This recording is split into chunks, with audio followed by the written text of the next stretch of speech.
Welcome back to Dragon Age Origins. I'm Skull King, and last time we basically just kind of hung around in camp, didn't we? Tried to get Shale to give me its quest, which it did not.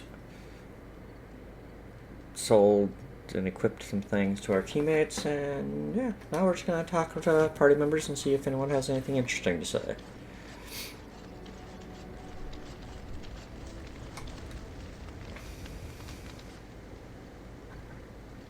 I have something for you. That sounds a little vague. 'Tis a ring. Now, before you get any foolish notions, let me explain. Flemeth once gave me the ring because it allowed her to find me no matter where I went, in case I was ever captured by hunters. I disabled its power as soon as we left the wilds. Recently, however, I thought to change it. Now, I will be able to find whoever wears it instead.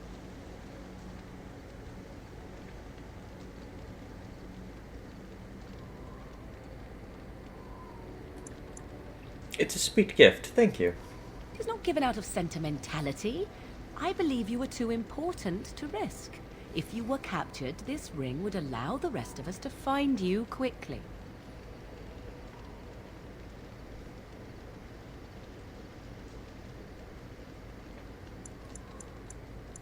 Thank you for the gift. You are welcome. Perhaps it will be useful someday.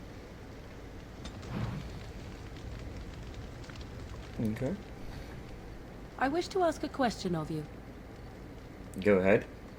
I wish to know your opinion of love.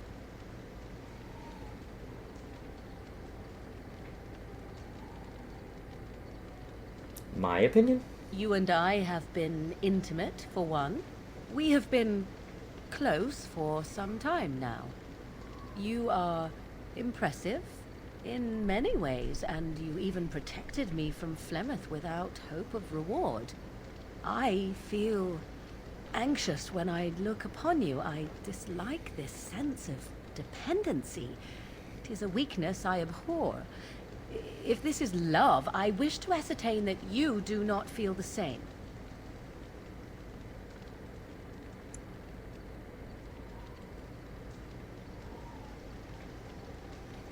And if I do love you, Then we are both fools, and we need to do something immediately.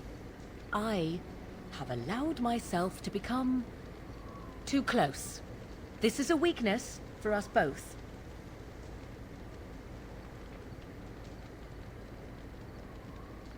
love is not a weakness. You are not listening to me. Do not be such a fool. This is for your own good. I am not like other women. I am not worth your distraction, and you are not worth mine. You are worth my distraction. You are impossible. Have it your way, but I will tell you truly now. You will regret it in the end. Aww, Morgan loves me. Your desire? I'd like to ask you something. So, full of questions, are you?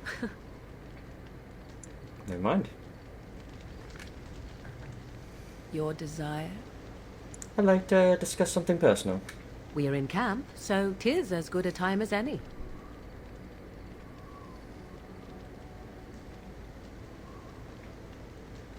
Care to join me in my tent? I think not.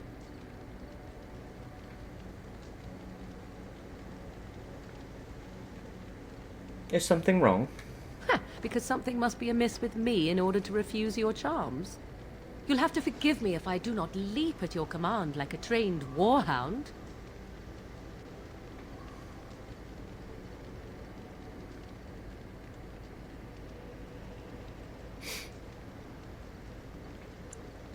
I don't expect you to leap at my command. I do not wish to discuss it. Leave me be.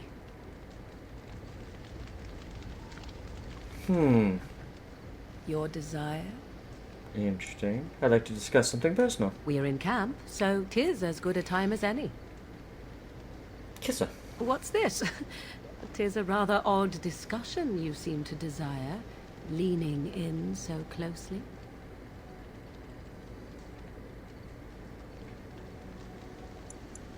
Do you object? Not unless you stop.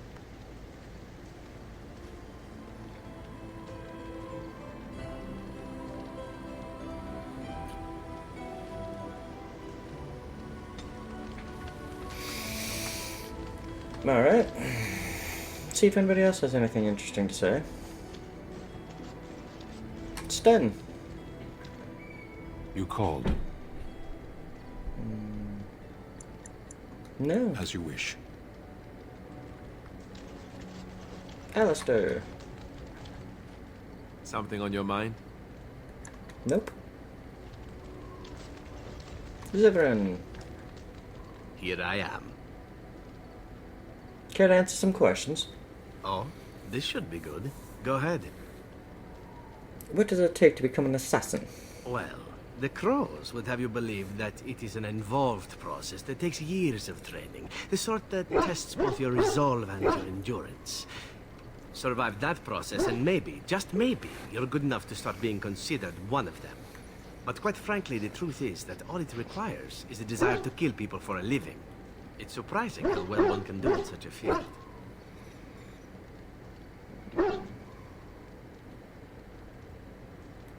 It doesn't take any special skill. I don't know about that. It's simply a slightly different skill set from your average killer, as I see it. An assassin simply specializes in striking from stealth, and in maximizing that first attack to be as lethal as possible. Debilitate your foe, either by poison or by crippling their limbs, makes any follow-up combat you need to engage in that much simpler.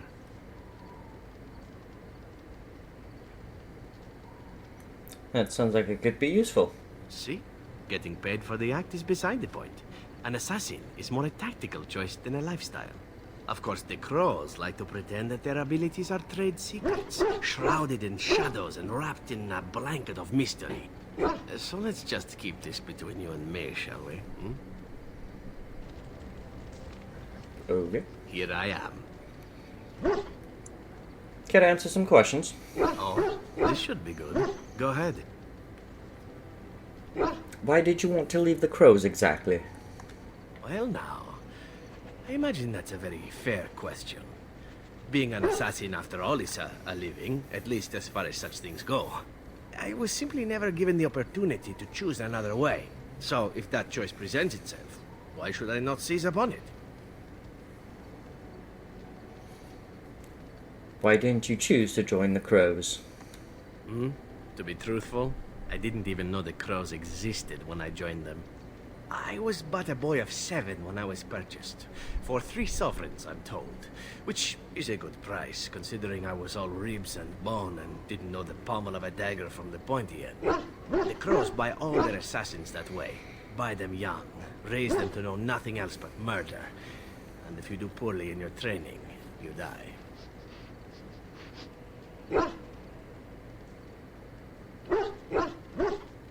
And that system works? Of course. You compete against your fellow assassins, and those who survive are rightfully proud of it. In Antiva, being a crow gets you respect. It gets you wealth. It gets you women. And men. Or whatever it is you might fancy. But that does not mean doing what is expected of you always. And it means being expendable. It's a cage, if a gilded cage. Pretty, but confining.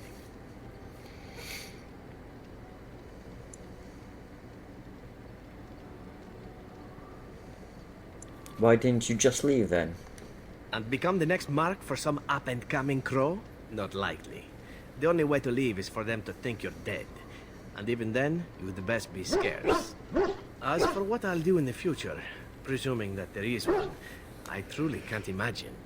It might be interesting to go into business for myself, for a change. Far away from Antiva, of course. For now, naturally, I'll go where you go.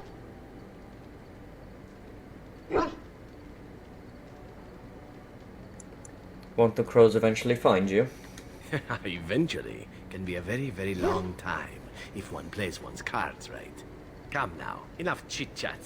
Talking about the Crows summons them, you know. Any Antivan fishwife could tell you so. Here I am. Care to answer some questions? Oh, this should be good. Go ahead. Do you actually enjoy being an assassin? And why not? There are many things to enjoy about being a crow in Antiva. You are respected, you are feared. The authorities go out of their way to overlook your trespasses. Even the rewards are nothing to turn your nose up at. As for the killing part, well, some people simply need assassinating. Or do you disagree? No, you're probably right. I often find myself the instrument of fate, ending these lives for one necessity or another. I console myself with the notion that most of them had it coming. As far as enjoying the act of killing itself, why not? There is a certain artistry to the deed, the pleasure of sinking your blade into their flesh and knowing that their life is in your hands.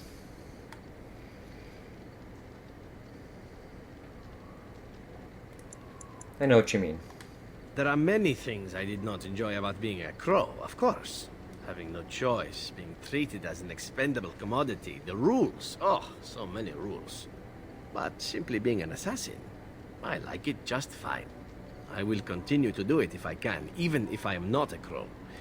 Honestly, could you picture me doing something else?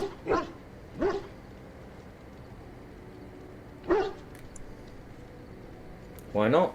You could do whatever you like. Whereas I am content merely doing what I happen to be good at.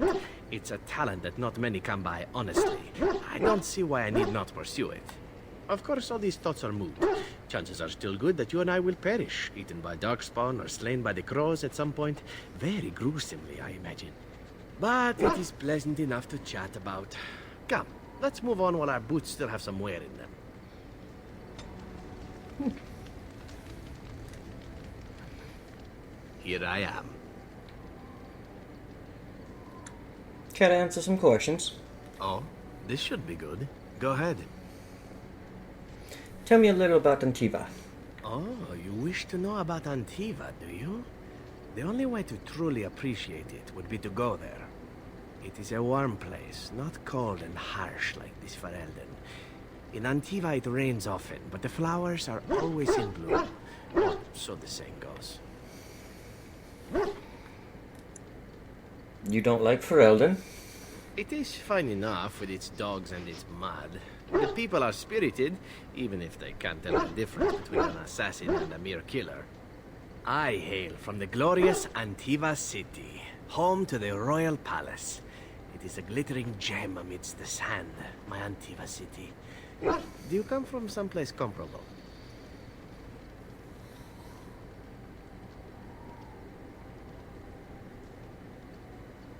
I was born in Hyeva, in the north. Oh, I have never seen that place.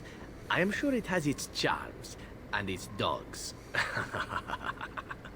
You know what is most odd? We speak of my homeland, and for all its wine and its dark-haired beauties and the lilo flutes of the minstrels, I miss the leather the most.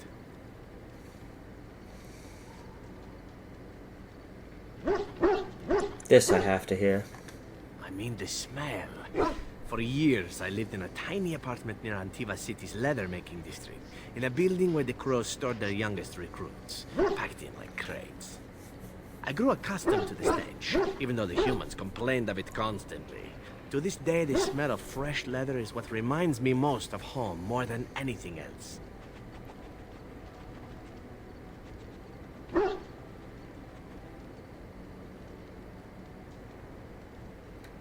You sound like you've been away from home forever. Oh, not so long, I know. It is my first time away from Antiva, however, and the thought of never returning makes me think of it constantly. Before I left, I was tempted to spend what little coin I possessed on leather boots I spotted in a store window. Finest Antivan leather. Perfect craftsmanship. Ah, but I was a fool to leave them. I thought, Zevran, you can buy them when you return as a reward for a job well done. More the fool I, no?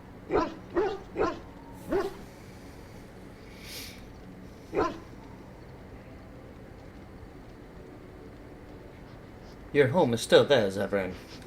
True, and it's a comforting thought. One simply never knows what is to come next. How could I have suspected I would end up defeated by a handsome Grey Warden? A man who then spares my life. I could not.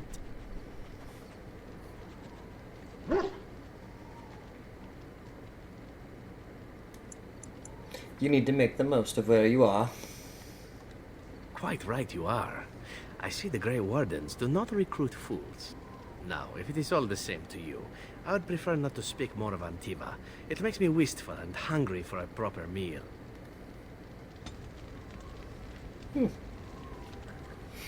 Here I am.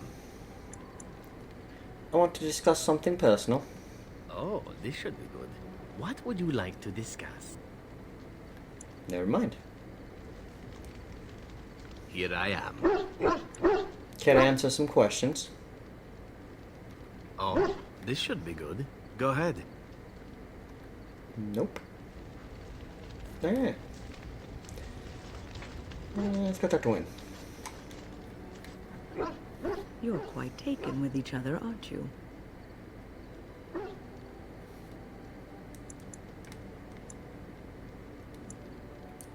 Yes, quite. I've noticed your blossoming relationship, and I wanted to ask you where you thought it was going. She is a cunning woman, a Maleficar. She will use you for her own ends.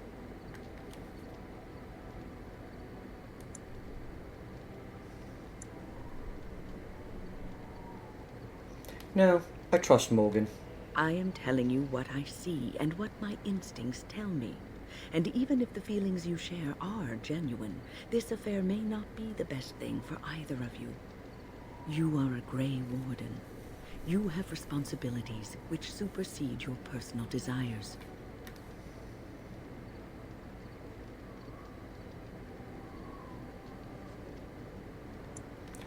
I am a human being with emotions, not just a Grey Warden. Love is ultimately selfish.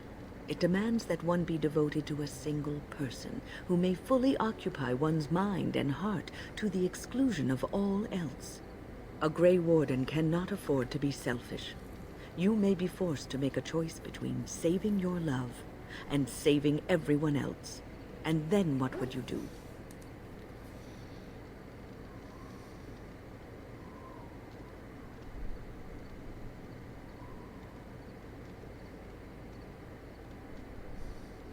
You're making things sound more dire than they are. Nothing is certain. Not in these times. You cannot take anything for granted. I want you to be aware of this.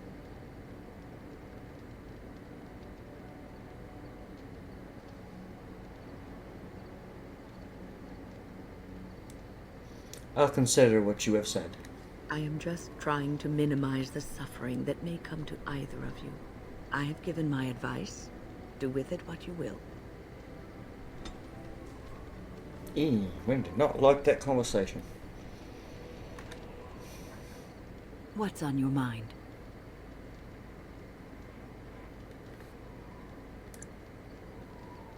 Why did that spirit choose to help you? I have always had an affinity for the spirits of the Fade. As a child, I never feared my dreams because I knew they were there.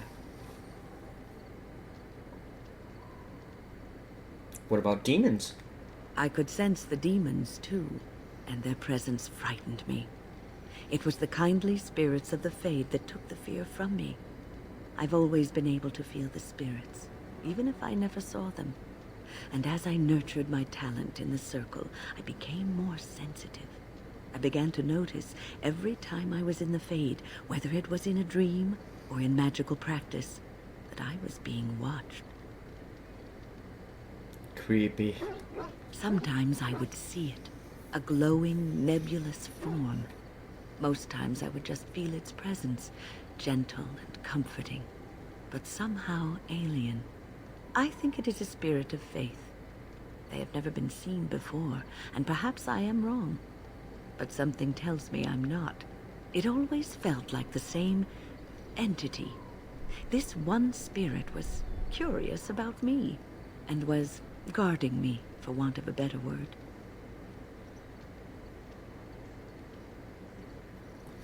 You are very lucky. There were times when I was in the Fade that it seemed to stretch forth to shield me, keeping me safe. And I think it gave me strength in my most terrible battles, Ostagar being one of them.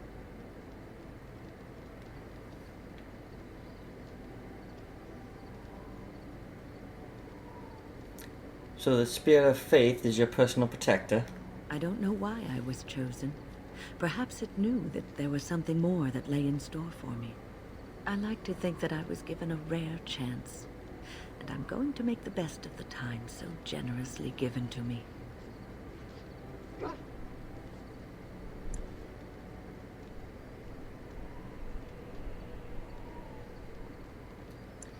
I'm glad you think traveling with me is worthy of your time. I will not lie motionless in a bed with coverlets up to my chin, waiting for death to claim me. That is not the death for me. And so I will fight alongside the Grey Warden, and help prepare him for the task that is yet before him. So you had better listen to me, because I swear, if I should fall before the end and you don't seem to be doing things properly, I'll get up again to give you a good finger wagging.